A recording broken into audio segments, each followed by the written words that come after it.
In this video, we will discuss on how to find electric field due to a line charge of infinite length. इस video में हम सीखेंगे किसी infinite length का line charge के through electric field calculate करना। चलिए, electric field calculate करने से पहले कुछ इंपॉर्टेंट चीज़ों पे हम केयरफुली विचार करते हैं। जैसे हमने एक इनफाइनाइट लेंथ का चार्ज ले लिया, लाइन चार्ज। अब जब भी आपको इनफाइनाइट लेंथ का लाइन चार्ज देगा तब आपको टोटल चार्ज नहीं देगा, तब आपको वहाँ पे देगा चार्ज पर यूनिट लेंथ, जिसे हमने लेमडा से डिनोट किया है। चार्ज का मात्रक कूलम और लेंथ का मात्रक metre, C/m। Per unit length के हिसाब से पूरे इनफाइनाइट डिस्टेंस में चार्ज डिस्ट्रीब्यूटेड है। और इस फिनोमिना का जब हम इलेक्ट्रिक फील्ड कैलकुलेट करेंगे तो उसमें हम यूज करेंगे गॉस लॉ। आपको पता होगा चार्ज इलेक्ट्रिक रीजन क्रिएट करता है, तो इस लाइन चार्ज की वजह से एक इलेक्ट्रिक फील्ड प्रोड्यूस होगा। जब आप गॉस लॉ लगाएंगे उसके पहले आपको एक गॉसियन सरफेस लेना होगा। आर डिस्टेंस पे आप गॉसियन सरफेस लीजिए। पॉजिटिव चार्ज की वजह से इलेक्ट्रिक लाइन बाहर की तरफ होगा। अब ऐसा ही सरफेस नीचे भी लेना होगा। हम जानते हैं आर डिस्टेंस पे लिए थे, आर डिस्टेंस पे नीचे भी ऐसा ही सरफेस लीजिए। तब आप एक चीज़ देख रहे होंगे, ये हमारा बन गया है सिलेंडर, हॉलो सिलेंडर, जिसकी लंबाई हमने L ले ली है। गॉस लॉ इक्वेशन लिखने से पहले उन सभी सरफेस को डिसाइड कीजिए और वहाँ से चेक कीजिए कि वहाँ पर इलेक्ट्रिक फ्लक्स आ रहा है या नहीं। फिर वहाँ से तब आप इलेक्ट्रिक फील्ड लिखिएगा। तो इस फिगर में 3 डिफरेंट सरफेस आपको दिख रहा होगा, जिसे हमने 1, 2 और 3 से मार्क कर लिया। अब केयरफुली जो आपने सरफेस लिया था उस सरफेस का एरिया जो है उसका डायरेक्शन डिनोट कीजिए, किस डायरेक्शन में उसका एरिया है। तो हमने कर लिया डायरेक्शन तीनों का। अब आते हैं गॉस लॉ और तीनों सरफेस पे चेक करेंगे इलेक्ट्रिक फ्लक्स। इलेक्ट्रिक फ्लक्स बराबर इंटीग्रेशन ऑफ E.dA तीनों सरफेस की वजह से लिखिए और ऐड करिए। और जब आप तीनों ऐड करके इक्वल करेंगे Q/ε0। Q का मतलब होता है गॉसियन सरफेस के अंदर टोटल चार्ज कितना है। सबसे इंपॉर्टेंट चीज़, इलेक्ट्रिक फ्लक्स स्केलर क्वांटिटी होता है, यानी इलेक्ट्रिक फील्ड और सरफेस एरिया दोनों का डॉट प्रोडक्ट होता है। और इलेक्ट्रिक फ्लक्स बराबर होता है फाई बराबर EA cos थीटा। जब आप E और DA का डायरेक्शन सेम है तब थीटा बराबर 0 है यहाँ पर। जब आप फाई बराबर EA इंटू cos थीटा यानी कि cos 0 का वैल्यू 1, तब यहाँ पर सीधे सीधे आता है इलेक्ट्रिक फ्लक्स फाई बराबर E.dA। फाइनली सरफेस 1 की वजह से इलेक्ट्रिक फ्लक्स हमारा आया एरिया क्या है 2πr इंटू L, सिलेंडर का लेंथ L है। चलिए अब सरफेस 2 पे देखते हैं। सरफेस 2 पे देखिए, इलेक्ट्रिक फील्ड और इसका जो सरफेस एरिया है दोनों का डायरेक्शन एक दूसरे के परपेंडिकुलर है। परपेंडिकुलर मतलब थीटा बराबर 90 डिग्री।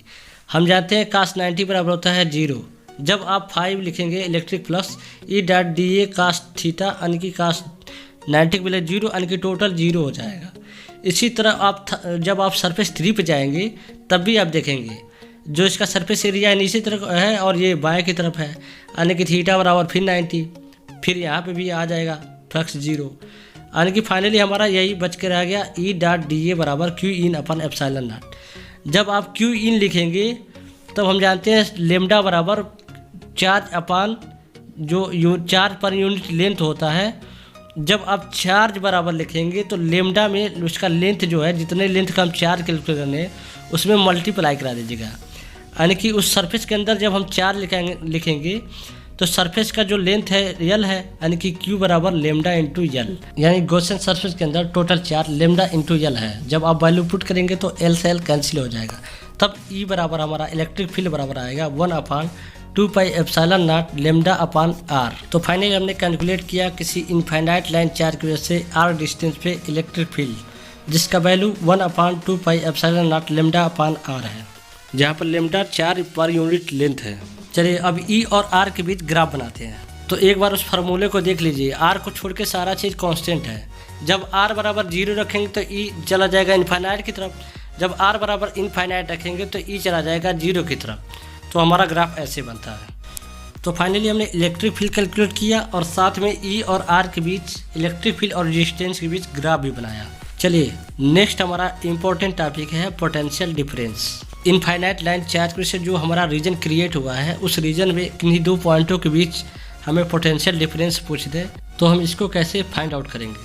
चलिए हमने इलेक्ट्रिक लाइन बना लिया और कोई पॉइंट ले लिया। जैसे हमने पॉइंट A ले लिया, पॉइंट B ले लिया और पॉइंट B के पैरेलल पॉइंट C ले लिया। पॉजिटिव चार्ज की वजह से इलेक्ट्रिक लाइन की डायरेक्शन बाहर की तरफ होता है और यदि हम उस डायरेक्शन की तरफ जाएं तब इलेक्ट्रिक पोटेंशियल जो होता है घटता जाता है, यानी ए से बी की तरफ जाने का पोटेंशियल घटेगा और बी और सी जो है चार्ज से डिस्टेंस सेम है, इसलिए दोनों पे पोटेंशियल सेम होगा। अब हम लिखेंगे इलेक्ट्रिक फील्ड और पोटेंशियल डिफरेंस के बीच रियल रिलेशन जो होता है V final minus V initial बराबर minus integration of E dot dr। Initial और फाइनल का मतलब हमने A से B तक गया तब वहाँ पर पोटेंशियल डिफरेंस कितना हुआ ये हमें कैलकुलेट करना है। तो हम जानते हैं इनिशियल डिस्टेंस जो 4 से A का है R1 है और B का जो है R2 है, तब लिमिट जो लगाएंगे R1 से R2 तक लगाएंगे इंटीग्रेशन में। इन दोनों इलेक्ट्रिक फील्ड और पोटेंशियल डिफरेंस को और भी तरीके से हम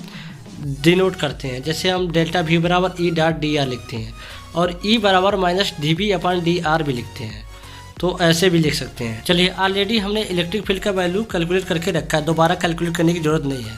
ठीक, तो हमने A से B तक गया यानी कि final minus initial VB minus VJ बराबर जब हम इलेक्ट्रिक फील्ड का वैल्यू पुट करेंगे इसमें 1/2 pi epsilon not lambda upon r into dr, क्योंकि E डॉट dr है फार्मूले में।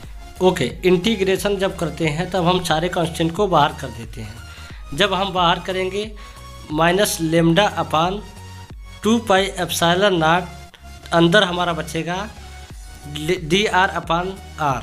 1/r का इंटीग्रेशन सबको पता होगा ln r होता है, यानी VB माइनस VA बराबर आया minus lambda upon 2 pi epsilon not ln r।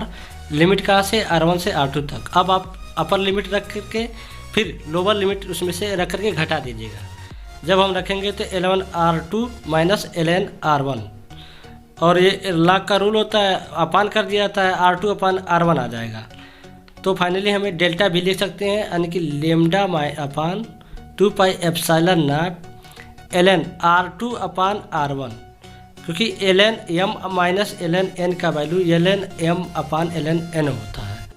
यदि आप पोटेंशियल डिफरेंस को मोड के अंदर लिखते हैं तब आप नेगेटिव साइन को हटा दीजिएगा, बाकी सारा चीज़ वही रहेगा, lambda upon 2 pi epsilon not ln R2 upon R1। Finally ये रहा हमारा पोटेंशियल डिफरेंस और ये रहा हमारा electric field. Thanks for watching this video, God bless you all.